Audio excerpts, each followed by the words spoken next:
முருகா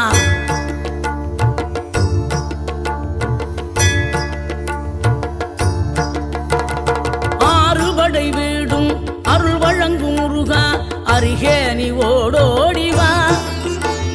மூவிரண்டு முகம் சொலிக்க ஆறிரண்டு கரங்களுடன் ஆதரவு தர ஓடிவா.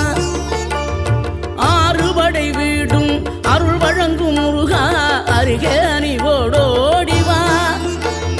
மூவிரண்டு முகம் சொலிக்க ஆறிரண்டு கரங்களுடன் ஆதரவு தர ஓடிவா. ஈசன் மகனே என்னை காக்க இங்க உனையன்றி வேறாரையா. நெஞ்சார நான் நினைக்க பஞ்சாமிர்தம் கொடுக்கும் ஒரு தெய்வம் நீதானையா. ஒரு தெய்வம்